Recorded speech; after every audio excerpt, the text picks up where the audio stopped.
Good evening, everybody.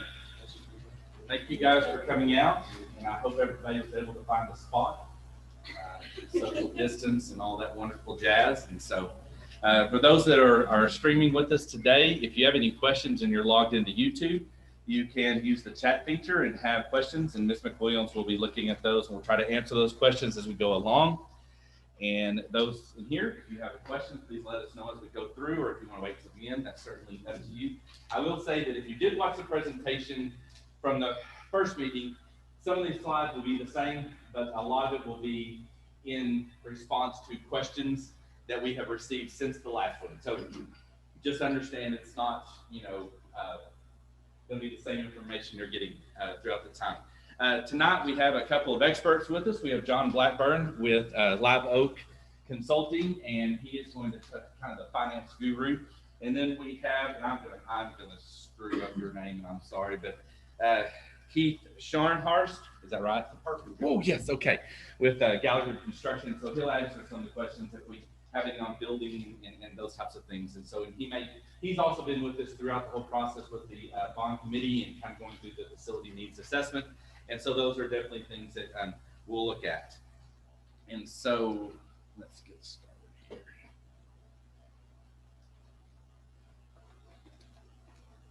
Maybe. There we go. Something not working on this? Oh, hold on. There's an on-off switch on the side. Try now. All right. I have a degree. I have a master's degree in technology. I don't even know how to turn on them, so I apologize ahead of time. So, I'm Jason Carter. If you don't know, I'm the acting superintendent for Roby CISD, and so I'm going to kind of go through the basics of the presentation before we get into come into some of the financial information. First off, this meeting is completely information. This is not vote for. This is not vote against. Okay, and so please understand that if you ask a question of, well, what would you do or anything like that, you're not going to get that out of this meeting, okay? This is more or less to give you the information so that when you go and vote, you have an informed decision to make, okay? And you can talk to other people. Now, I will make this caveat. If you speak to a teacher or a school personnel in the community, all right, off of school property, and you ask their opinion, they can give that to you. But when they're on school property, please understand that all they can do is provide information. All right, and that is just a part of the election. That's just part of the election, protocols that we have to go through. So you may get some different information from them. It's not necessarily different information. It's just that they can say some things some place, and other places they can't. Okay, so just know that kind of ahead of time. So looking at the entire process, the process that we took from the beginning of saying, you know what, we want to look at a bond till where we are today. Okay, the first thing is we went through and looked at the district-wide historical enrollment projections. We'll go over some of that stuff. And when I say we, the community at large, there was a committee that was a form of teachers, of the community, of school personnel. All of those different stakeholders were in this group. So when I say we, it's not me doing this, it's that the committee that met to come up with this stuff. So we looked at the campus and the departmental needs, whether it was from the elementary campus, the middle school campus, high school campus, whether it was athletics, whatever it may be. We looked at all of those different things. Then there was a citizen planning committee that spent over a year at many different meetings going over, what if we do this? What if we do this? How much would this cost? What if we did this? What if we took this piece, moved it over here, this piece, moved it over here, turned this one upside down, put it in the between, how much would that cost? And then we would go, okay, so that didn't work, so let's take this little piece out, let's put this little piece in, we'll take this little piece out, what does that look like? So it was not necessarily just one of those, we come in and say, this is what we want, we walk out of the meeting and everything is done. It was literally looking at what could we do for the staff, for the students, for the community at large through the whole process. So then after coming up with a package, that $10.8 million package that was finally looked at, saying, the committee said, this is it. This is what we feel like that is supported by the community or could be supported by the community, not going over that, but still getting the best bang for our buck. It was taken to the Board of Trustees, who then voted to call the bond election. Bond amount was $10.8 million. And then, of course, here we are. So today was the last day to register to vote. And then starting a couple of days is early voting. And then on November 3rd is when the final vote is. So whether you vote during early or on election day, that's essentially the process. Does anybody have any questions on the range process, just the overall arching of how that process works? All right. Okay. Now, if you watch the other presentations, you cannot say anything because that's cheating. All right. Those that didn't watch the other presentation, what do you think these bingo numbers represent?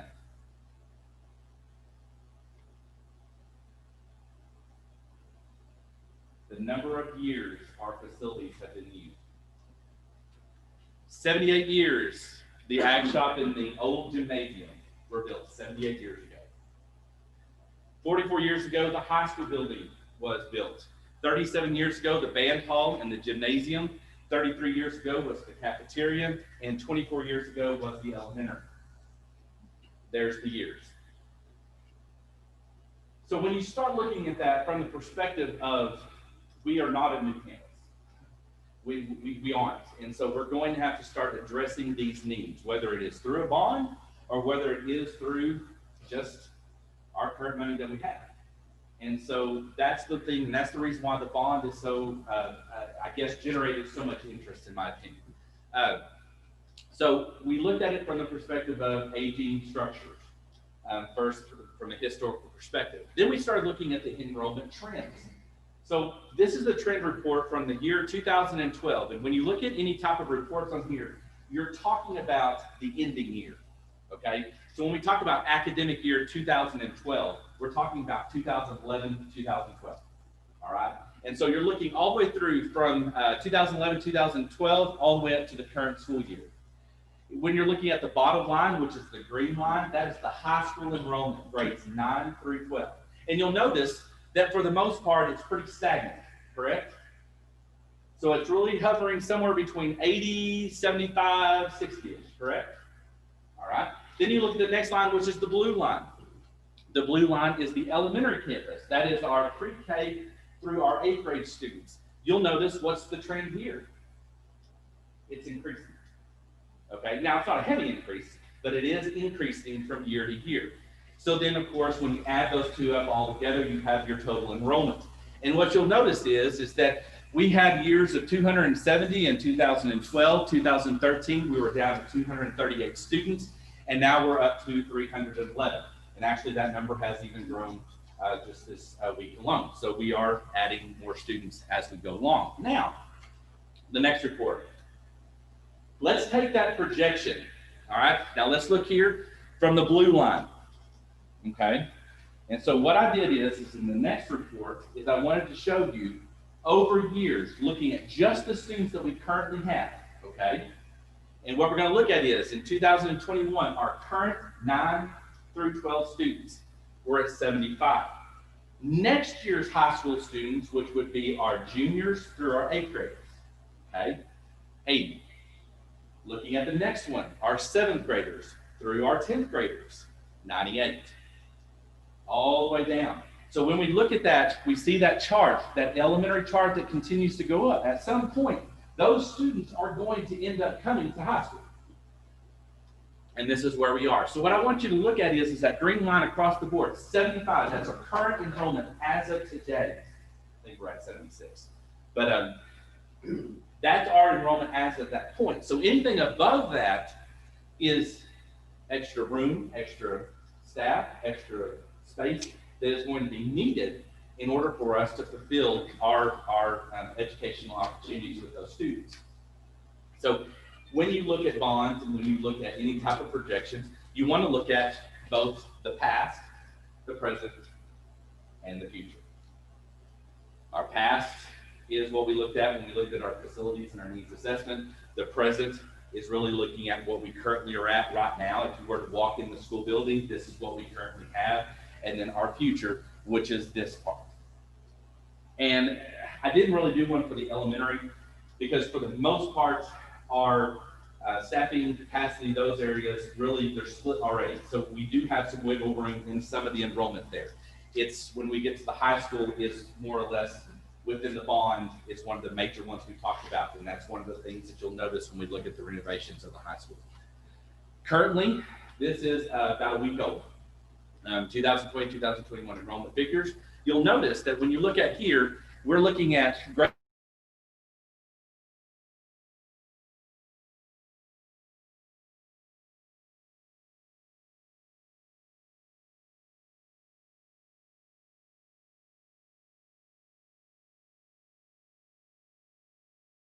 so then when we looked at that high school report a minute ago, this is where we're looking.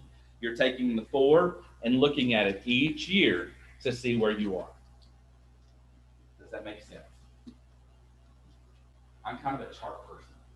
I like charts. They make a little bit more sense to me. So, all right. So then we started looking at aging infrastructure. Then we started looking at the growing enrollment. Then we started looking at our limitation in classroom space. Currently, we have, Ms. McWilliams, how many rooms do we have currently available that are not having a teacher in them right now? Okay, 0. Every classroom that we currently have is being occupied. All right, that is from our high school classrooms to our elementary classrooms, to our junior high classrooms, and to our external buildings as well. Now, within the elementary school, we do have some smaller office spaces, okay, that house some of our more small group instructional. We have an RTI teacher, we have a speech therapist that comes in and works with kids. Those are smaller classrooms, so it's not necessarily one person in a classroom. We're talking about a class full of students. Now, on average in the elementary school, we have possibly 14, 15, some odd per classroom. Here's the deal. Now, some would say, well, if you put those two together, I have an extra classroom right there. Well, you go from having 14 students in both classes to 28 in one class, okay? And for the most part, CTE Ag, 22 is your cap, okay? And so 22 is where if you go over 22, you have to apply to the state. You have to ask for a waiver, then you have to send it out to the parents saying that we are over that cap. Now, we are a local innovation district, okay? 5 years ago, we applied for the local District of Innovation. Sorry, I come up with that. District of Innovation that allowed us the opportunity that we could go over that cap if we needed to, and we could get board approval for that. But then even as that, if we got to a certain number, we still had to go back. So we would not want to put 28 students in a classroom if we could, because again, Roe v. CISD has always been a very big proponent of high quality instructional opportunities for our students. And research shows that smaller class sizes allow you that opportunity. And so that's something that we really focused on. So when we look at limited classroom space, that was one of the other needs that was looked for in the committee. So what was brought to the board by the committee was looking at different opportunities for our students. And so the first thing is that you'll see in the dark blue, all right, you'll notice that in between the junior high wing and the high school, there is a bar across that. That would be new classroom space. Now, it also says office space. That is not like administrative office. That would be like if we had smaller rooms that we could move some of those other kind of the pull-out programs into those, which would allow us the opportunity to use the larger rooms for some of our classes. So when you look at that, it's actually instructional space, all right? And so what it is right now, and correct me if I'm wrong, but that's really by square footage. And then after the bond passes and we get into more of the design phase, then we're able to go in and say, okay, this is what we need. We need 4 classrooms and this.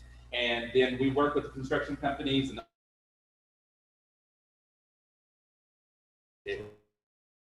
so it's more or less you're just looking at as if it was one big room with no walls. So you don't know how much space you really need right now, correct? Is that what you're saying? say that again, I'm sorry. That extra classroom space, you do not know right now how many more classrooms that you need. That gives us 5 extra. Okay. And so, and with 5, I mean, essentially, it equated out to about 5 rooms is what we were looking at. I'm just asking, Yeah. you had it seem like we didn't know how much classroom space that we need right now, we were going to decide that later. No, I guess, I'm sorry, if I said that, I apologize. What I meant was is that the actual layout of exactly whether we have classrooms at the end, we have other, that's based upon that part. So I apologize if I made that error. The other additional location would be the new ag shop, which would be actually in that grass area just outside of the bus barn. And so that would actually, there have been questions, and we'll kind of go over it in more depth in that in just a second. But that would be where that would house the new CTE classrooms for Ag Facility. Then on the shaded areas, those would be either not new construction, but just renovations of it, okay? And so when we look at the high school building, that is actually taking the entire building to the steps, all right? So that means coming in, crashing out all the walls, pulling out all the wires, pulling out all the electricals, and redoing it from the ground up, okay? So the exterior walls would stay there, the interior walls would be there. Of course, if there are some things that need to be modified, they can be modified at that point. But instead, you're having one building that you currently use, you're just bringing it up to the code that you need. Now, if you want to go through the facilities after we get done with this meeting, we have time built in that. So you can kind of go around and just see what I'm talking about in some of those things. Sometimes seeing it is a lot easier than describing it just by words. And so then in the gym, if you've ever been in the gym in August, September, or in May for graduation, you will understand very quickly that AC is probably one of the needed things in the gym. In the gym itself, that is the only thing that is being added is the actual HVAC. So that is the only thing that is actually changing in the gym. All right. Does anybody have any questions over just the basic of the breakdown of this? Yes. What about the dressing rooms in the gym? Okay. Now we'll talk about that in just a little bit. Here's the issue that we came up with is that, and let me get to this slide, and this will answer some of yours. So these are what we're looking at here. Is we're looking at the classroom buildings. That's the instructional space that we looked at. The high school renovations, the gymnastics, the gymnasium, the secure entry to the high school facility. One of the things that you will notice in this building when we get out of here, you will actually see that we do not have a way to secure the building as we would if we had a new building, if that makes any sense. And so that would allow us the opportunity to reconfigure some of the school entry points. And if we wanted to, we could actually consolidate both offices into one location if that's what we choose to do, and have a secure entry point at that point. Then we have the new agricultural facility. One of the things that we targeted is instruction. What you're looking here is anything that is in red is actually considered instruction. That is the classroom building space would be instruction. The high school renovations would be about instruction. The new ag CT shop is about instruction. The only two things that would technically be considered non-instructional is the gymnasium HVAC and the secure high school entry points. Okay. Now, back to your point that you had talked about. Within the bond, we have these projects. All right. These are the projects that were built into the $10.8 million bond. Now, when that projects get done and we have excess money left over, which we built it on a conservative number, then that flow over money allows us the opportunity to start working on some of the other additional items that we have on our bucket list. One of the ones is looking at how we can work on some of the other locations, especially in the athletic buildings, as well as in here with the auditorium. And we'll kind of go through some of the bucket list on that. So it's not necessarily in the bond, but it is certainly something that we think about from the perspective of what we don't use in the bond, we can use towards other facilities, but also on top of that, what we're not using out of our current fund balance to work on these facilities, we can use towards other projects that would not necessarily be in the bond. Does that make sense to some degree? And I'm hoping some of that is a little bit more clear to you. Okay, so why not a new high school? That was a question that was raised. And so one of the major reasons why is because the high price item. and it would reduce the number of areas that we could affect. One of the things we tried to look at, the committee really tried to look at, was how could we maximize the money that we are spending on more than just one thing, okay? By attacking some of the other areas, not just one. And so that was one of the major reasons why. When we looked at that, I believe, and I could be completely wrong, but at some point during that committee meeting, when we looked at the number of classroom spaces and building costs, everything else, it was somewhere between 22 and 28 million just for that one facility, okay, which did not address any other areas. And we felt like that was something that, you know, would the community support, or did we need to look at something different? And the committee looked at that and said, can we try to find new alternatives? One of the alternatives was taking the current building to the studs, building back up, which would reduce the cost and allow us the opportunity to look at other projects. Okay. This was another question that was brought up, is why not a cafeteria? Other schools are doing that. We need to upgrade the cafeteria, the auditorium that we currently have now. And so why not look at doing a cafeteria? One of the other things that was really focused on in those instructional, or those committee meetings, was instruction. That we've got to make sure that we have the instructional space necessary to educate our students, number one. Because again, when we look at it, when we look at the high school enrollment going up, when we look at the number of facilities that we currently are using at capacity, we don't have a lot of room left over. The cafeteria is still in good use. Doesn't mean it's not perfect, but it does mean that it's still able to be used. Renovations to the auditorium is one of the other items that we are looking at as a spillover, or looking at, since we're using money for the bond, that we can use other money to help with some of the other issues.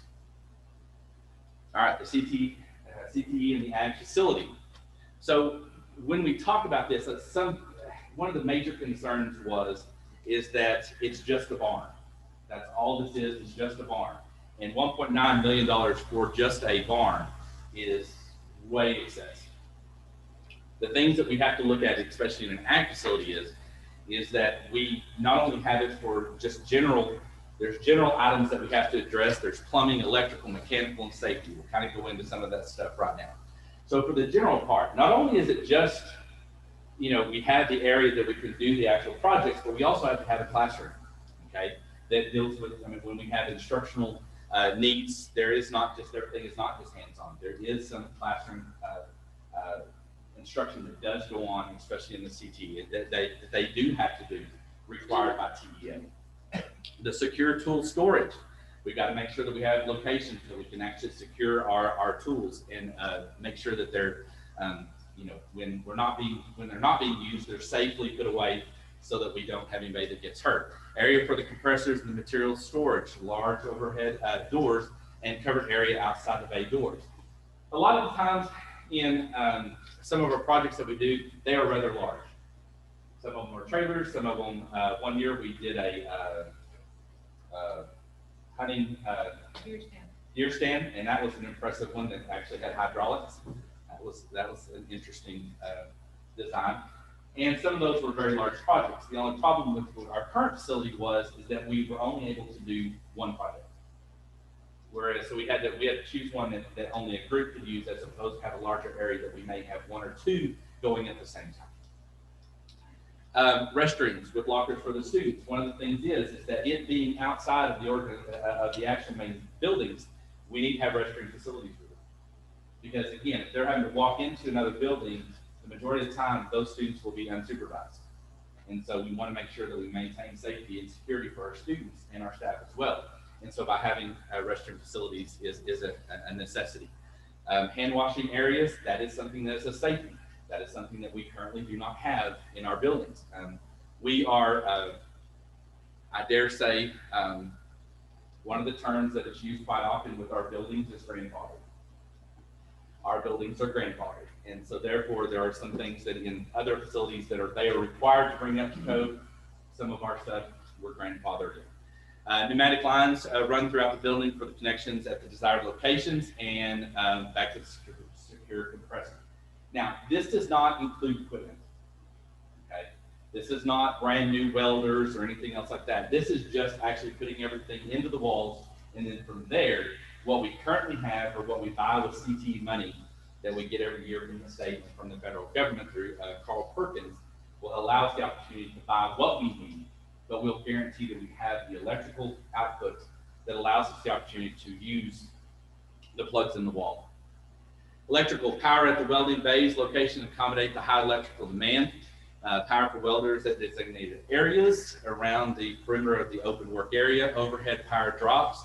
Power around the building to accommodate the power tools and high performance LED lighting. When you look at the current lighting that we have in our ag shop, it is not high performance. And so if you try to work, when there's not any light outside or when it's cloudy outside, it sometimes can be quite dim if you don't open the doors.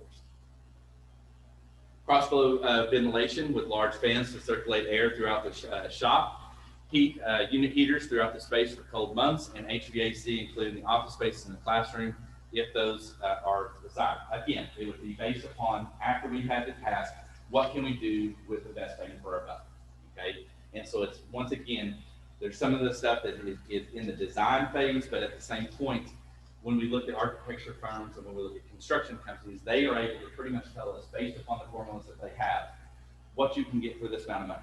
And then from there, you kind of choose, what do you want? What do you not want? Can we look at how do we work this? If we put 2 plugs on that wall and 1 plug on this wall, this is what it costs.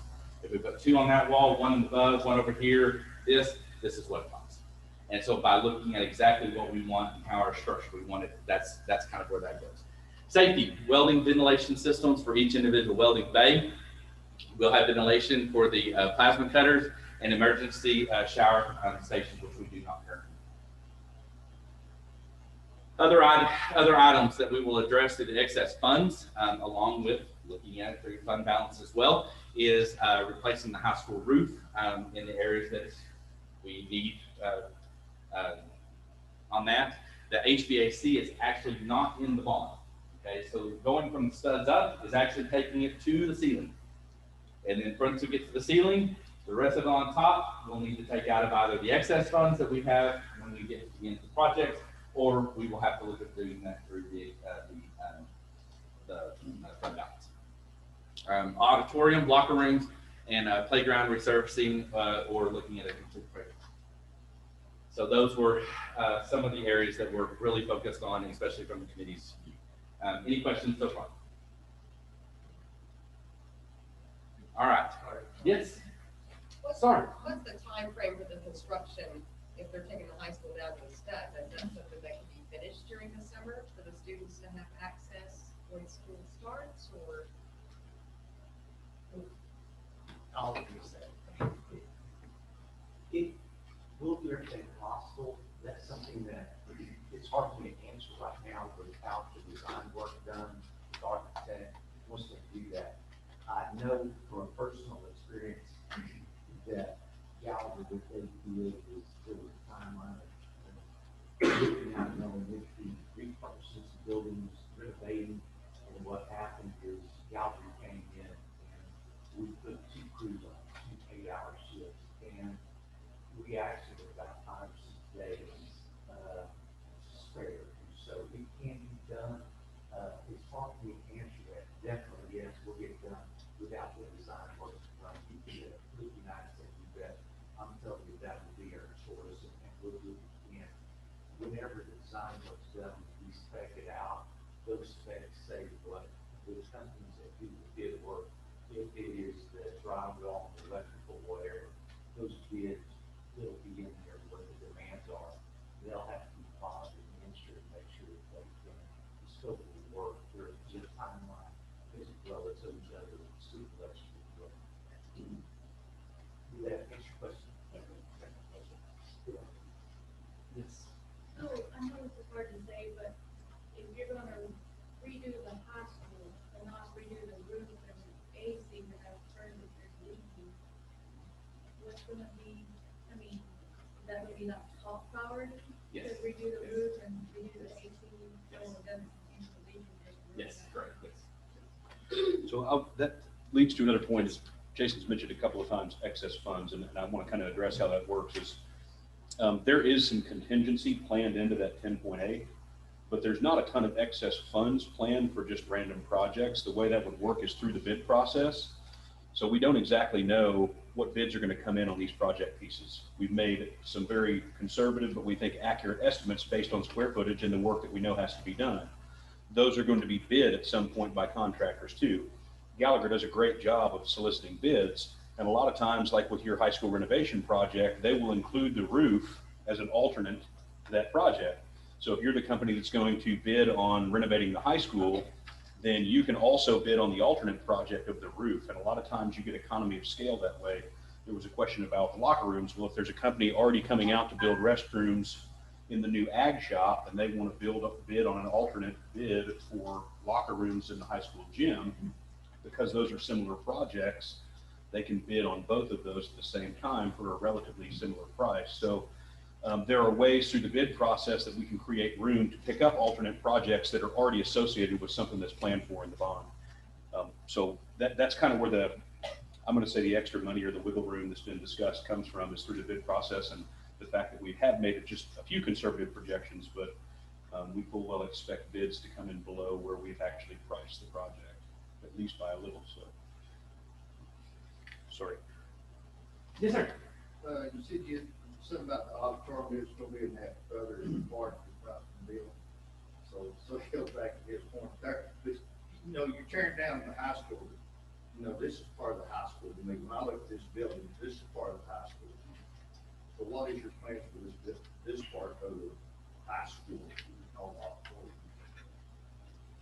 Well, it's not actually, I mean, it's really not a part of that process. So, I mean, I mean, high school starts right past that wall, right there. correct. Yes. Right. Correct. So I was trying to figure out what y'all plans on for this. You said you're gonna spend the extra money on the auditorium. So what is y'all doing? Okay, so you're talking about if we are able to do the auditorium. Okay, so in other words, it's not a part of the actual tear down and stuff. Right. Okay, so if we had that, then that would be going and looking at seating, that would be looking at putting in the lights, that would be you know, the lighting features, those types of things that we need for the one act play, those types of things. Mr. McGuinn, was there other things that we had talked about in the, I can remember Paint, the, carpet, yes. I know a lot of the sound Mhm. also for when I play. I just wondered, because you said that, you know, on this and the extra money down. They know if you're gonna make it bigger or what. No, I mean, we're sitting at, I believe, 350 seats right now, which, I mean, it's pretty good. I wish we could go bigger. Don't get me wrong, I wish we could, but at the same point, I mean, it's a matter of just trying to upgrade what we currently have. Ms. McWilliams, correct me if I'm wrong. I think this part actually got prioritized by the committee to say, okay, would we love to redo this auditorium? Yes. Is it more important than the new classroom space or instructional facility? Probably not. So to redo this to a level that you probably have in mind would take our overall price to a point where we thought, okay, We did ask for it to be priced in the complete renovation of the auditorium, and without growing it, the estimates we got back were 1.2 million. so we Not could, to choke on that, I'll tell you that, but a lot of us in that committee did not feel like that was how we wanted to use 1.2 million.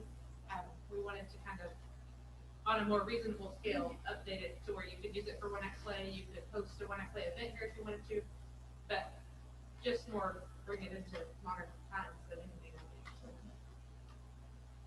Yes, sir. Yeah, OGM, how did y'all justify it being safe? I mean, is it up to date, what's the OGM, is that gonna be accessible to all kids all the time? And also the lunchroom, you just said that it's good enough to you, so how do you decide whether the auditorium or lunchroom? Because lunchroom is pretty much used all.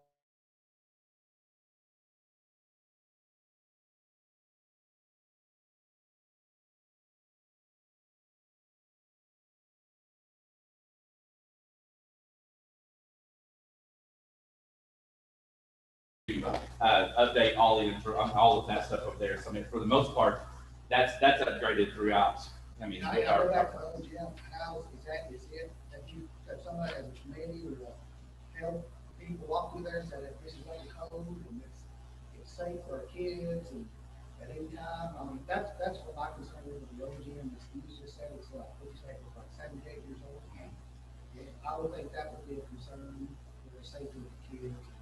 You know, is it good enough to use down the road? I mean, it's really old. Well, and I'll go back to that same point. That's a fantastic thing down the road. Yeah. We can't do everything.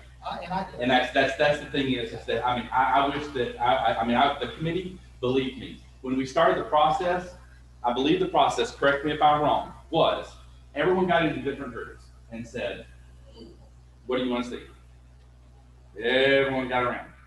And when you looked at all of the things that everybody wanted to do, there was no way that we were going to be able to do everything. And so we had to start whittling down to what were the necessities starting out, and then work from those necessities back out.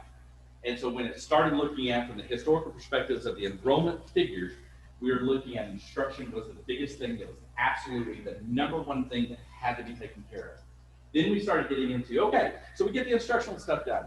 What are we going to do with the next bit of that money? And then what are we going to do with that? And then you also start thinking about the wind farm. We start talking about the money that's coming in from the wind farm, you know, that there's possibilities of additional projects coming down the road. We couldn't put that into any of our speculation. We had to go in with what exactly was brought to us at that point in time. Okay, we could say, you know, we had heard there's 6 phases coming in. We're going to be able to do this, this, and this. We couldn't do that. We had to only go with what we knew for a fact was in place. Okay, and so what we did was we took that amount of money and then we started looking at it from the perspective of, okay, the formulas that we put in, if we did 10.8, what would that add to a normal person's their taxes? What would be that magic number? We found out, you know, going through looking at it, we talked to different age groups and said, what would you think would be the magical number? Somehow we arrived at 10.8. Once we arrived at 10.8, then we went back to our projects and we said, okay, guys, here's we go. What's the first thing we're going to put on the list? We put that up there, and then we said, okay, that costs us money. All right, what can we add to that so that we do not go over that magic number of 10? Okay, and so that was where we arrived at the classroom space. We looked at the security of this building. We looked at going from the inside of the actual high school so that took care of that part. And then from there, look at the non-instructionals. Where is the next necessity that we have to do? All right. Yes, sir. Yeah, my other question was on the security thing. What is it? Does it entail? I mean, I'm kind of, you know, looking at data, looking at some stuff. What does that security entail as far Okay. as What kind of data? What kind of data are you looking at? I mean, I'm just reading what's, you know, what y'all have. I'm watching the board meeting. I'm watching him. I just in detail, what is that? Just thinking front of you. The majority of the majority of that. Okay. Go ahead. Oh, yes, sir. All right. Some of that has to do with the way that people enter this facility. And so that would be the entrance into the actual office area, and you're not able to go into the actual physical space for the classrooms. That's one of the main things. What were some of the other things that were included in that, the security part? We talked about complete new door systems and Yes. the buzz-in, like if a parent comes in, maybe buzz-in, you know, like secure where you can get to the office to be seen or taken care of without having access to kids, things like that, that we'd like to centrally focus all traffic to and from into the secure entry over here, to keep the kids safe from, you know, people that don't really have access, don't need to have access. Dual walls with safety glass and airlock. So everybody would have to come in through the same entrance. Somebody in the office would be able to identify those people coming in at all times, keep them from entering the building, force them to come into the office to check in prior to entering the building, those type of things. I don't know how much money is in for district-wide security cameras and things like that, but I think in the attempt to try and bring everyone in through one entry point, we're setting ourselves up to maybe not need quite as many district-wide cameras and things like that, although that could be part of it. So are we talking about for elementary as well, coming to elementary over here? It's a consideration. I don't think it's been a final decision made, but it is a consideration. So far, just the high school secure vestibule, I believe so, yes, sir. One of the things we are considering is making a single entry for the whole district over here. And if you connect, so if realistically, if you connect with the new classroom space, the high school and the K through, and some of the middle school classrooms, you can essentially lock the doors around the corner here and have everyone enter through this entryway at the front. And then they would go through the new classroom wing into the middle school wing, right? That's the intermediate grades. Yeah, and that was another consideration of the committee was how that new classroom wing is structured in order to kind of close in that courtyard and make that a more secure area as well, all with an effort of limiting access to just one or two entries. So they meant they don't know how people are doing that. There will be access to them, I mean, to the new gym, right here on this pathways, you know, worried about security and, you know, cut down the entry spaces, but, you know, you can make them to the gym, hall up, and, just connect to the. That's not a part of the Oh, it's not part of it. No. No, sir. Nope. What you're looking at is you're essentially looking at attaching the high school building to the junior high building, which would then make everything on the inside of the playground, where we only have one entrance point that we have to worry about over here on this side of the building that we keep, you know, that we can fence up if we want to. That's the goal that we're going to go with.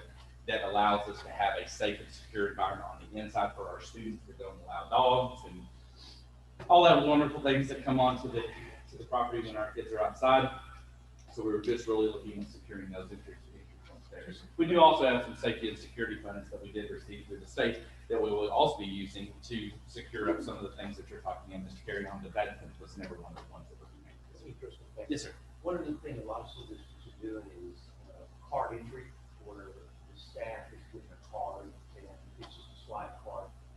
And I say that because a lot of times if you have kids out in the courtyard and it's secure, but if you have a tornado, piece of spot or something, it's important that it's swiped because you get back in the classroom, you've got safe areas. So those are some things also, when you're talking about safety, we're talking about safety, trying to limit the number, not limit the people, but secure the entrance for people coming in. But you also have to think about the kids out of courtyards, getting them to safety in a matter of seconds. If that's needed as well. So there's a couple of moving parts there that if money is available, that you can do as well. And then also, I mean, the same thing to add there is that I acknowledge the fact that, you know, in the slide back here, it states, ooh, we get there real quick, right here, $250,000 for a high school entry. It may not be $250,000. I mean, we may actually get, whenever we get the entire architecture, everything out, that we can let them go, okay, instead we're going to be able to do this. That's where if we end up only spending, and I'm only using an example, for those naysayers, please don't take me at my word on this one, okay? But if, let's say we only spend $100,000, okay, that's what it takes for us is $100,000 to get exactly what we want. Then that other $150,000 inside of there can go towards one of the other projects or to one of the things that's in our excess. Does that make sense? So we're going to only use what's necessary. But in order for us to go through the process, it was not something that the committee felt like that they need to go in and say, well, we want DX 1000 blocks on the first two entrances, then we wanted DX 1532C on this entrance point, and that's $39.99 at Walmart. That's not what that is. It's more or less looking at a cost perspective of saying, if you're looking at something securing this building, this is what the firm says is an amount to start with, okay? And so by just going in and saying, if we go in and spend, you know, $125,000 on the entry point, that we're like, oh my gosh, we're so much under. That's great. That means that we can use it for something else, okay? But that is essentially the cost estimates. Is that my understanding? Is it's not an exact science. There's no way to go in right now and price quote everything and say, when the bond passes, this is the same price that it's going to be. It could be either higher or lower.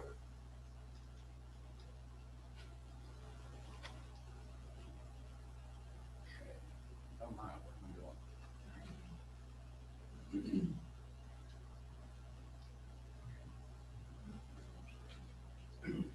Okay, any other questions? So far, those are great questions.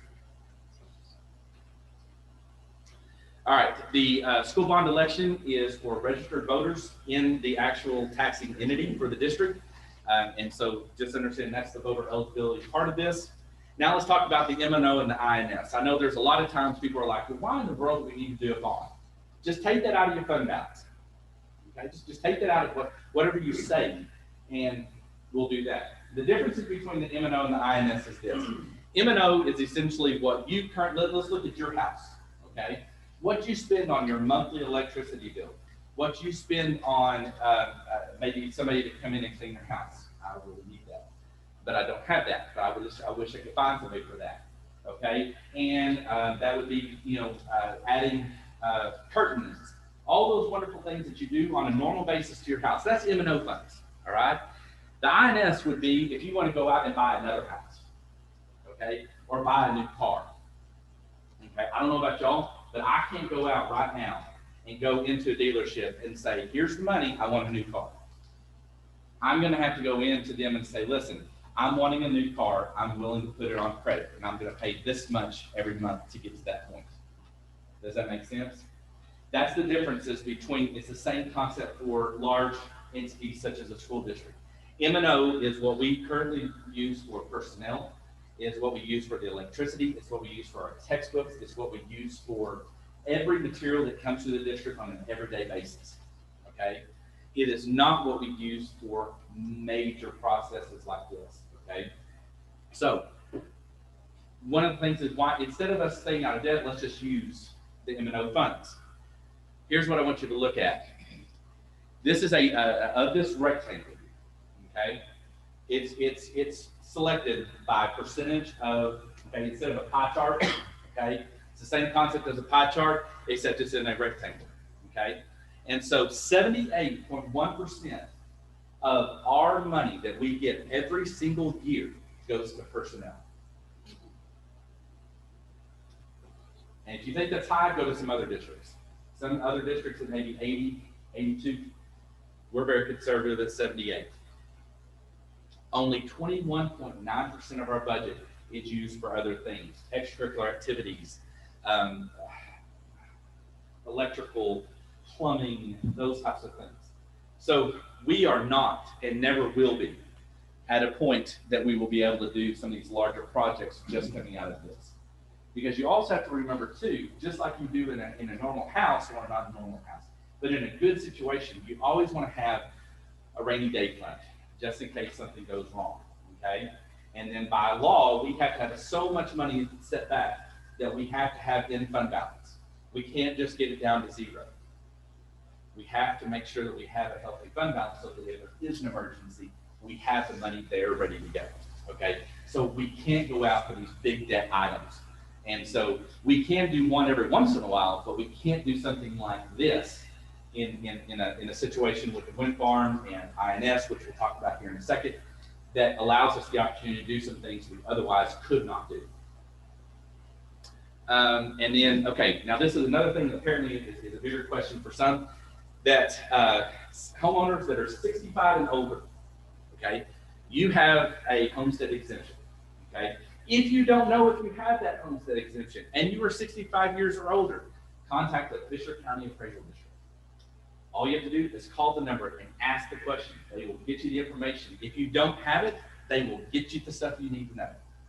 Okay, but the majority of them, I talked to Kellen Walker, and I believe that she said, I don't know how they do their calculations, but based upon everything that they have, most of the ones, I think it was 98%, I don't know, I can't, somewhere in that range, that already had a homestead exemption on it.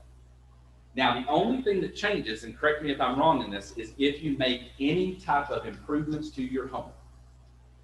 All right, so what you currently live in right now, if you're 65 years and older, then your taxes are frozen at the current amount. Is that correct? So the way it works is it freezes your tax dollar amount. So if you paid $500 in property taxes last year and you applied for your freeze, you would never pay more than $500 in any 1 year in the future. The only reason that would change is if you made a major addition to your property. If you added a wing to your house or another room, or you added a barn or a shop and that became revalued, then they can reassess your value, your overall home value at that point, and they would bump you up just a little bit. But And then whatever that new amount is, it would stay at that amount. It would be frozen. So it would just be based upon your new renovations, not what you're currently. Correct. I didn't butcher that too much then, I'm good. All right. Okay, so currently, right now, based upon tax compression from House Bill 3, that the school taxes for this year is 96.3 cents. If the bond passes, okay, if it votes, if the majority passes, then it would be a 28.5-cent tax for the bond that we currently have, the 10.8 million, which would bring it to $1.24.8. Love how we get into the decimals at the end of that. In perspective,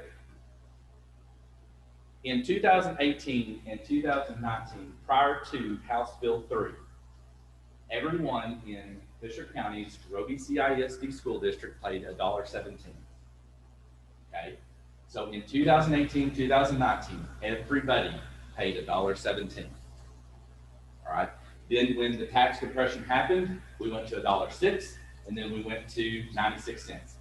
Okay, so if you go back to the 2018, 2019, and we were still at $1.17, then you're looking at 7.8 cents above what we were paying in 2018 and 2019. Does that make sense?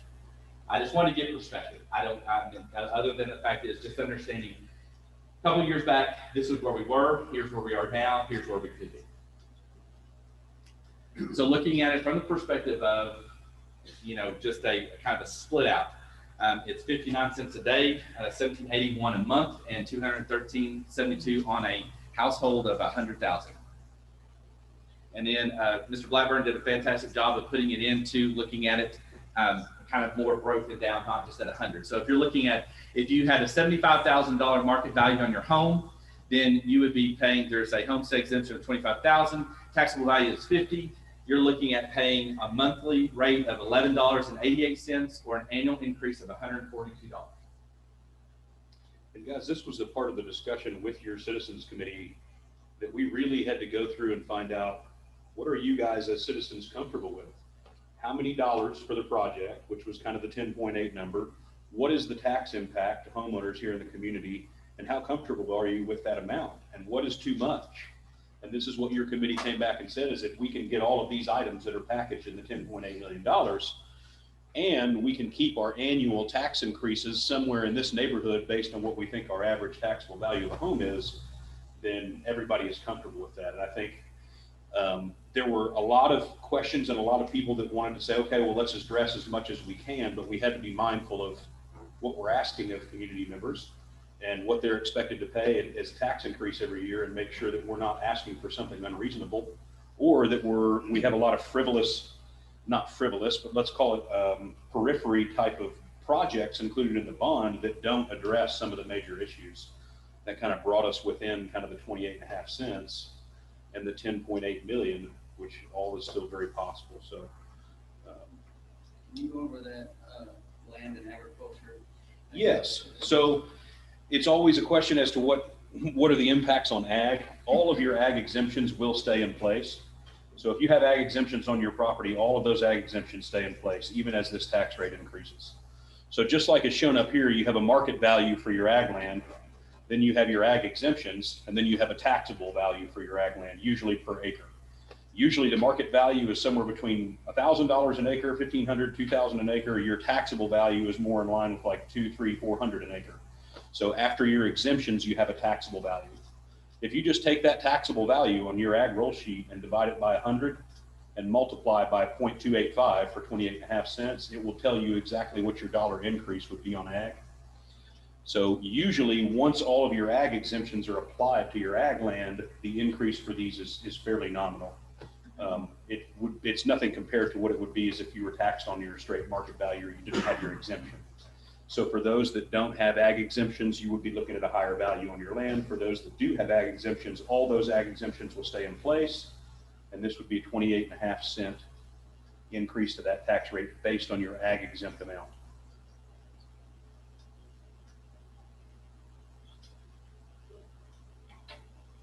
Any other questions on this part?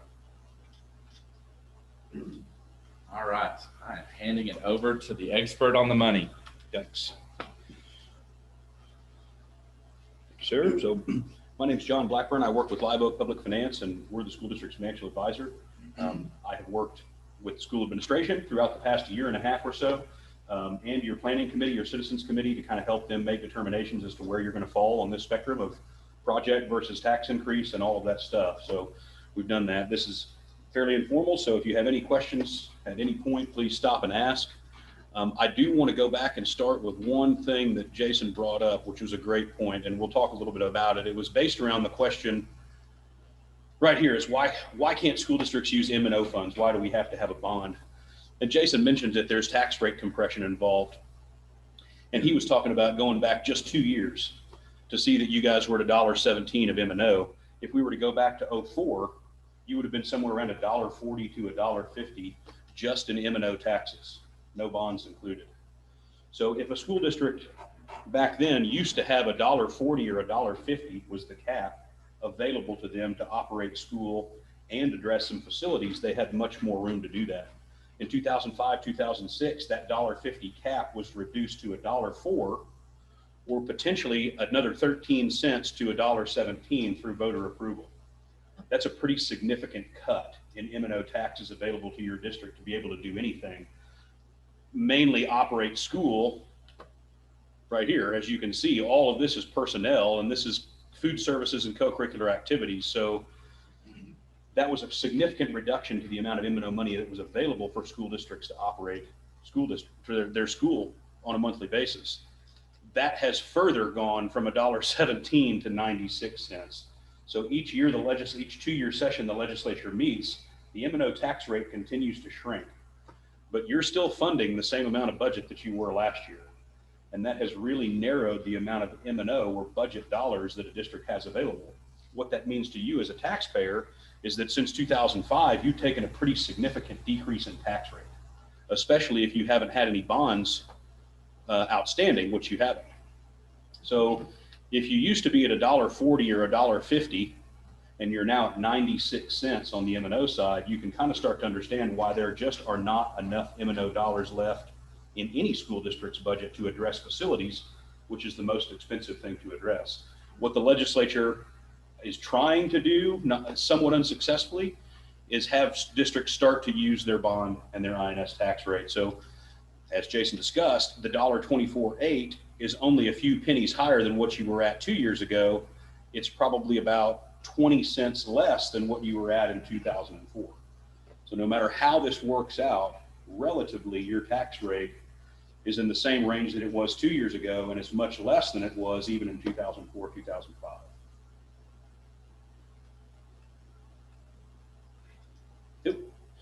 You also have something that's happening here. I would call it unique, except for the fact that it is happening in several places around here as well. You have good wind production here, and wind farms and wind entities have decided to put wind turbines here in your taxing district. Those are items that the school district gets to assess taxes on, both MNO and INS, although the MNO is a little bit limited. So this is kind of a look at what that is. And what I've done here, and these numbers are tough to see, just know that this is a representation of your local value right here, which is about in the $140 million range. This is a representation of wind, and both of these are being used to create this chart. The wind company this year certified about $215 million worth of value on your tax roll sheet for the school district. The remaining local value in the school district is at 140.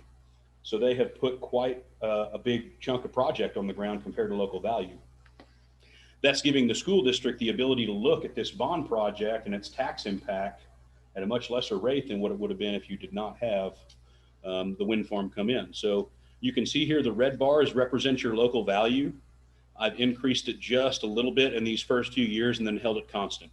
But we're showing there is a constant local value, meaning everything besides wind, at about 140 to 150 million. Could go up more than that over the next few years, but we're making some conservative estimates here. We've also shown the wind farm in gray has come in, and you can see how there is depreciation associated with the wind farm every year, but it is based on this schedule that they've given us. So we know what depreciation is. We know what it's going to look like from year to year. Therefore, we can plan for it. It's not oil coming out of the ground where it's up 1 year, down the next, up 1 year, down the next. It starts at a certain amount and they have a certain amount of depreciation as they go along the schedule. So all of that being said, everybody wants to know, well, what does the wind company contribute? What is their contribution? First of all, on the MNO side, the wind company is going to contribute $50,000 a year to the district for the next 10 years. And then they will contribute up front in the neighborhood of $2 million in what they consider lost revenue money. So they're making a direct cash contribution to the district. On the bond side, they're contributing value. Now, the only way to access this value right here is through the INS tax rate, not the MNO tax rate. On the MNO side, this 215 million is limited down to 20. So on the MNO side of the tax rate, they're only adding $20 million worth of value. It's that agreement that entices a wind company to come to your district, is to give them that value reduction on the MNO side. If you are to pass a bond, they cannot limit the amount of value that they put on the INS side of the books. So if you want to take advantage of the full 215 million that's being added, the only way to do that is to add an INS tax rate. And that tax rate will be applied against the full 215 million of value and not just the 20 million that they put on the books. The cash contributions they're making on the MNO side are because their value has been limited from 215 down to 20. In return, they make some cash contributions up front that are formulated to try and make up for some of that lost revenue. Now, the real way to make the most use of this value that's being added is on the INS side. Also, on your MNO side, MNO collections and MNO funds for districts that are considered property wealthy, which you guys are on that line approaching, it's subject to the state funding formula, which is known as redistribution of wealth or Robin Hood. It's had several different names over the years. And it's basically, if you're considered a property wealthy district, they collect some MNO money from you. If you're a property poor district, they give MNO money to you. You guys are on the side that gets collected from. So those MNO dollars that you bring in every year are subject to the state funding formula.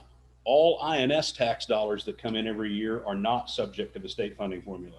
Every dollar collected under the bond tax rate stays right here in Roby and goes directly towards repayment of the bond. So there's no state dip into any of that INS money, and it has access to all of the value that's being put on the books from the wind company. What that looks like, and guys, I just took a 20-year average, which takes us out to about right here. So this average, right? So we said, okay, here's local value, here's wind value being depreciated. What's the average that they'll contribute? And the average they'll contribute, and I think those two numbers are reversed. Wind will contribute 47%. So over the next 20 years, if you were to pass this bond, the wind will contribute 47% of the revenue necessary to make the bond payment. The local tax base alone will contribute the other 53%. If you look at it just from general terms, over the next 20 years, it's about a 50-50 split with the wind company in value. And that translates directly to INS dollars that are collected to make your bond payment. So when you think about things like that, is we're in a situation where we have a chance to split the cost of this project with an entity that's non-local, is what we're going to call it, is that the wind company doesn't have its home office here. They don't live here or operate here. They're taking money out of the district through their wind profit. This is a way that they can contribute money back to the district through a viable project that's going to help district facilities. So we'll change those two numbers. Just know it's roughly a 50-50 split between you and the wind company over the next 20 years. Okay, so here's some of your historical tax rate.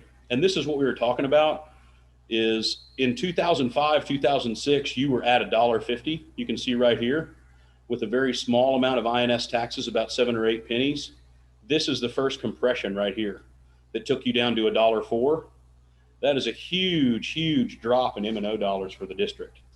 Then we trucked along at $1.04 for a while and had our TRE election, which allowed us to go back up to $1.17. And we kind of maintained that area in $1.17 range.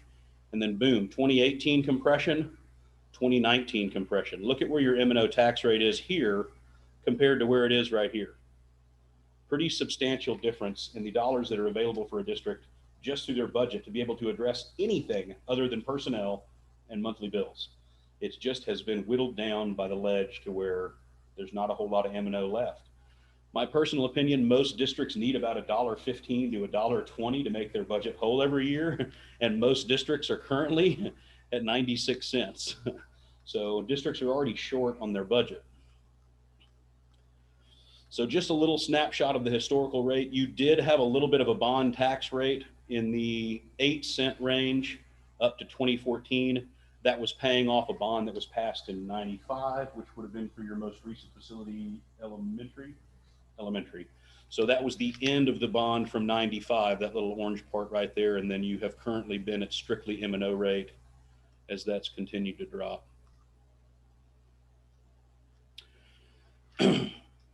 Curiosities are always come up about what is around us as far as tax rates. You can see over here that I've got an M&O rate, an INS rate, and a total tax rate for most of the districts in your area. I've got Ira, Lorraine, Hamlin, Aspermont, Hurley, Pate Creek, Looters Avoca, Roby, Rotan, and Rule. And again, some of these M&O rates are from last year because this year's rates, they just got set last month. Not all of them are available. But if you were at $1.06, you went to 96. So they all are kind of working the same way. You can see that Ira, Lorraine, Hamlin, Aspermont, Hermley, with the exception of Aspermont and Hamlin, Ira, Lorraine, Hermley all basically have brand new facilities that were based around wind. They're at a total tax rate of kind of the dollar, I'm going to call that $1.50 and down. Hermley's at $1.28, Aspermont's at $1.34, Paint Creek's at $1.22. Those are all indications that they've started to use these little orange blocks right here, which is your INS tax rate. Those guys have also experienced similar compression on the M&O side. So they're hurting just like you guys are as far as budget dollars to make everything work. In contradiction to that, as they've gotten value increases from wind and things like that, they've gone on to use their INS tax rate in order to address facilities. I would say out of that group, I mean, Ira and Hermley, if you go by those schools, they look almost brand new, and Ira is almost brand new. Ira got in an interesting situation where they didn't really plan well for this depreciation right here, which we have a plan to do. So as these values drop, I can schedule your debt service each year on the bond.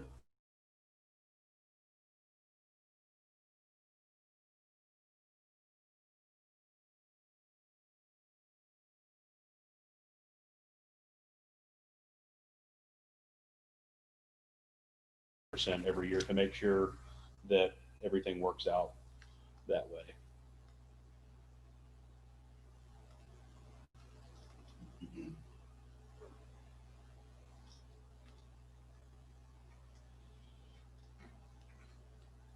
How often does when the state compresses the tax rate, how often do they decompress it and send it back up? In the last 20 years, none. So it's not steady decline. Right. Now, the state has contributed a little more in these last 2 years from their base formula. So we talk about how you get money from the state or give money to the state, right? They have increased the amount of money that they're putting in from the budget into what they're giving to school districts, but it's not an equal amount to what districts are losing by tax rate compression. Some people it is, some districts it is, some districts they aren't. You know, Keith was a superintendent for a great many years. Keith, have you ever seen them uncompress the M&O tax rate? Legislative sessions, very seldom do you see our politicians say that they're gonna raise taxes. It's always that we're gonna do something about the tax rate, lowering it, and a lot of times the municipalities trying to cap the amount of growth that they're getting. And so very seldom do you see them promising, if you elect me, I'm gonna raise your taxes. That happens very often. They don't get reelected very well that way. So, yeah, they aren't going to. And let's say for whatever reason, over the next 2 or 3 sessions, they do bring that tax rate up to $1.06, $1.07. you're still under a pretty tight budget. That's still not going to allow you enough funding on your MNO side to be able to address major facility needs. And that it is what it is. Now, if we were back in what some superintendents would call the good old days, where you had $1.50 of MNO, and let's say you only need $1.20 to run school, that gives you 30 cents a year worth of tax collections to put away in general fund, and then come back and address facilities as you need to. Well, that's 30 cents of tax collections to squirrel away. We're not even proposing 30 cents as far as the bond project, you know? So there are some obvious ways that the state has cut MNO dollars and MNO funding that move away from using general fund money and MNO dollars to address facilities and move towards using bonds. Now, it's not necessarily a straight increase in taxes. There is some net there where you're going to wind up at a lower tax rate if this does pass at this $1.24 than for sure where you were 10 years ago. But more importantly, as compared to 2018 2018, I mean, we're looking at 7 cents above, 7.5 cents above where you were 2 years ago. And the net of that to the district is the $10.8 million project that's currently been discussed. So just some of the effects that compression has had. We talked a little bit about this as the chart itself, the 20-year chart represents about 43% that's coming from wind and 57 from local. I know it says it up there the other way around, but the wind is paying just shy of 50%. You're paying just over 50%, 50-50 split. Only way for the district to access the wind value, the full amount of wind value, is through the INS or bond tax rate. The MNO values have been limited. And then 100% of the revenue used to pay for the bond, both wind and local on the INS side, will remain in the district. So all of your bond money stays here in the district and does not go through state appropriation. So I will tell you that the 28.5 cents is an estimate that we came up with in the early planning stages with the committee. We feel that that's a number that will more than pay for the $10.8 million project. That was originally planned on a 25-year bond term. We would definitely like to be able to do less than that if we can. So if there's an opportunity where the 28.5 cents may produce a little bit more than what our annual debt service would be, our intention would be to try and shorten the term down some. So less years to pay on the bond, and then leave ourselves plenty of flexibility that if other value increases happen in the future, we can pay the bond off more quickly even than that. So let's say you were to get another phase of wind, which there could be, to use a pun, a rumor in the wind that you could potentially get another phase. If that were to happen, and you guys had asked about some extra projects, locker rooms, high school roof, air conditioning, things like that, let's say you were to get another $100 million worth of wind value. That would allow you, under the same 28.5 cents that we're talking about here, to potentially afford another project phase that could cover a lot of those things that were just down the list from everything that got included in the 10.8. So that would be an opportunity that you'd have to use some future value that came in to address some more projects. Or if you didn't have any more projects to address and you were to get more wind value in the future, you could use that increase in value at the same 28.5 cents to pay this bond off more quickly. So there's a lot of different things that the district can do as their values change from year to year. But increasing values from wind is definitely something that districts like to see and can help them in several different ways. So, are there any questions about the tax rate, tax impact, how it might affect you? Anything like that? Okay, well, guys, I will turn it over. Jason, unless you. One of the questions that just came in just a second ago, the question is that we're only looking at the CTE for the Ag Facility. Why not? Could we not generate more money by having more CTE facilities? So if we had more programs going on, could we generate more funding?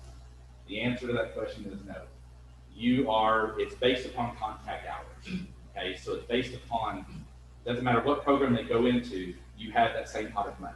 So, some places are having a nursing program, all these different ones out here. You're still going to generate the most, but the only problem is that the more programs that you open, the more you have to have personnel that run it, and so your personnel costs go up. So you have to try to find what's working for you. So that was one of the questions. I hope that answered it. Registered deadline to vote was today. Early voting starts on the 13th, goes to the 30th. The polling locations for early voting will be the Fisher County Clerk's Office and the Rotan City Hall. The election day will be on the 3rd, and our bond website at robycisd.org at the very top, you can go in and find your actual location that you're going. Anyways, and I believe it's from 7 a.m. to 7 p.m. on the day for voting. Any questions on anything we talked about? Mr. Carter, if for some reason the bond passes, and then I know it's conservative, but if the bids came back and they were way over what was conservative, I mean, is it something that can be called off after the bond election? So at that point, it is literally up to the board's decision as to how they want to handle it. I feel like your board is pretty committed to keeping the 28.5 cents, at which point they would probably hone down the project a little bit and just say, look, we're not going to go over the tax rate promise that we made, so we'll take one or two elements out of the project in order to shrink the size of it. Full well knowing that potentially there could be another phase or another wind phase in the future that may help them make that back up. So we're in a situation right now where cost of materials is down, but cost of labor is up. Cost of labor is down, cost of materials is up. So you can find any crew that you want to work because there's not a lot of bids going out right now, but materials cost more right now.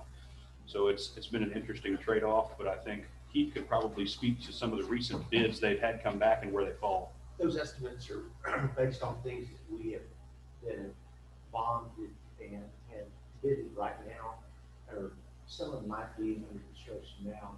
What we do is we take an index of about 0.50 to 1.0%, half a percent to a percent, depending on the location.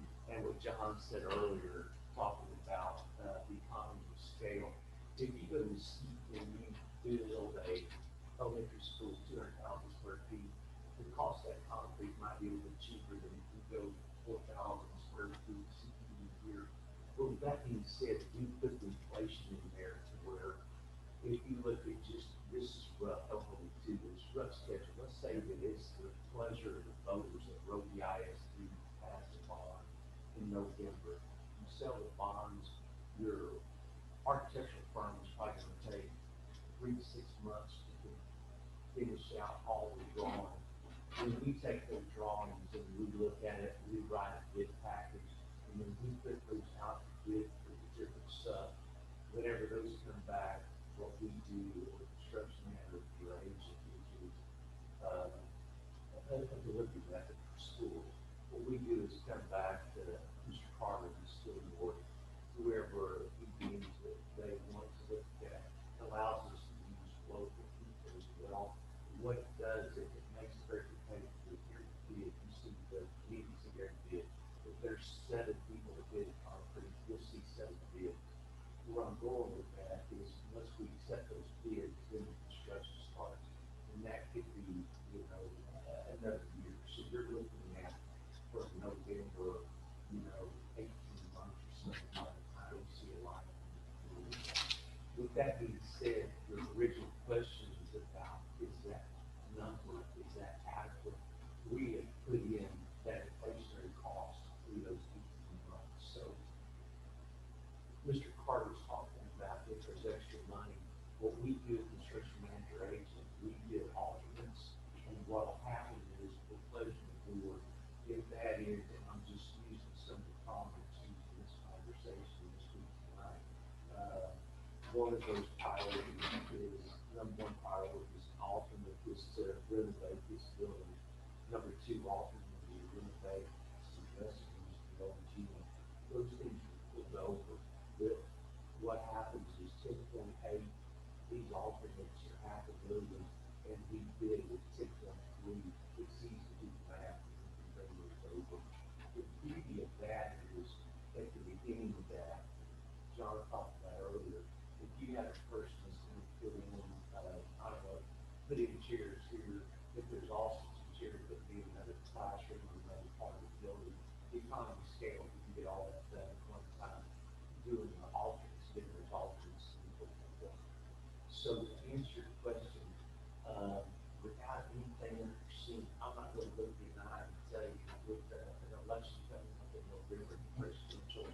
election, that something not going to happen with tariffs or something like that. I have no idea, but we have put some money in for inflationary process to go from November to typically supposed model to 18 months to where we fully did. I've seen Gallagher price and bid a lot of projects, and I've never seen them come in over. But I've always seen them come in just a shade more that they budgeted than what's actually needed. So they're very good about knowing what the price point is and budgeting just enough to get us there, but not so much that we have a few $1 million over. It would be probably in the neighborhood of an extra 500,000 to 750 that could happen as a part of inflation between now and then that we gain some back and through the bid process. So they're very good at picking those price points and nailing them. I've never seen them come in over. We have two guys at the office that did their estimators, and they do a good job, and they know the different markets in Texas and what costs associated with in terms of materials as well as the goods for the people that actually do. That was a long answer to your question. My question is, did I answer your question? Okay, very good. Good question. Anything else about the project or impacts or? About taxes. Sure. There was a reference to the difference between the tax rate in 2004 and the current tax rate. Mm-hmm. In that time, we've seen a steady compression. So we've seen a decrease in the tax rate. Have we actually seen a decrease in the revenues received from taxes? From the state. Yeah. So it depends on how quickly your value's grown in that time period. So if you're a district where your local value has doubled in that time period, there may be more of an even out of revenue than if your value has grown, say, 2 or 3% a year. And I think you guys are a district where your value traditionally grows somewhere between 2 and 5% every year, but it does it pretty steadily. So for you guys, when you took the initial compression in 05, 06, everybody took a hit in the amount of dollars they were receiving in taxes. Through House Bill 3, the last legislative package, there was, I was saying, a little bit more money put in from the state base, and they were supposed to lower recapture amounts, which is another thing we talked about affecting your district possibly. But I still think that when you move from $1.17 to $1.06 to 96 cents within a 3-year period, you're definitely seeing a drop in revenue there. And just one other caveat to that as well. A lot of times when the state says that we're going to put more money into the formula, to the template the school district uses, many times that money is earmarked, and it might be you have to give teacher pay raises or you have to do this or that. A lot of times the school district doesn't have the discretion to use that money where it's needed in upgrading the gym locker rooms or upgrading the performance hall. What happens is those dollars are earmarked with very little discretion at the local level. I don't want to say without any, that's not accurate, but with very little local discretion. That was the result of House Bill 3, is there was a lot of mandated teacher raises, which are great. Every teacher needs a raise every year. Not every district can afford to give a raise every year. So when House Bill 3 came in, they did mandate a lot of teacher raises, and they gave some extra money to districts through lower recapture. Sometimes the net dollars that they had available when all that was said and done was not very much. So as Keith said, a lot of times any money from the state or additional dollars in revenue are earmarked. But I mean, in those middle years between 2004, 2005 and the most recent compression, it was a pretty stable tax rate, and you probably increased in value about 2 to 5% each one of those years. So for just a snapshot there in the middle, your revenues may have increased a little bit. But if you go back and take into account the 40-something cents that was knocked off in 05, 06, you're probably still not back to where you were before then. And as compression has happened these last 2 years and state revenue has come with some earmarks, I mean, that's why I said it's a little bit different for every district, but some districts break even, some districts require to pay a little bit more, some districts wind up with a little bit more. So They always say that at the legislative session, is there's winners and losers on legislative decisions no matter what. And it kind of depends on where you fall in the spectrum. You guys are kind of right in the middle there. So.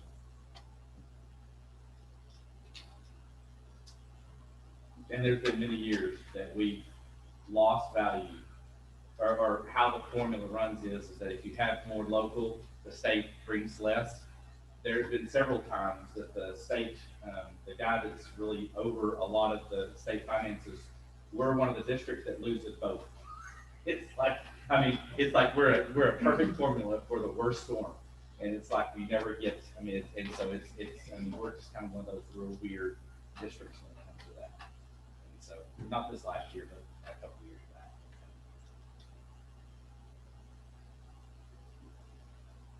Any other questions? Those are great questions. Guys, thank you very much for joining us tonight. We really appreciate you coming out to learn more about the bond. There will be one more community meeting coming up. Oh. And then we'll have facility tours, and I'll do those, or we'll have some tonight if you would like to go through. And then also we'll be doing them tomorrow night and Wednesday night from 6 and 7, or one at 6 and one at 7. So if there's anybody that may have not come tonight but wants to do that, we certainly have the option of doing that. And the last meeting will be next, or 2 weeks from tonight on Monday at 6:03. Thank you, guys. All right. If anybody would like to take a tour.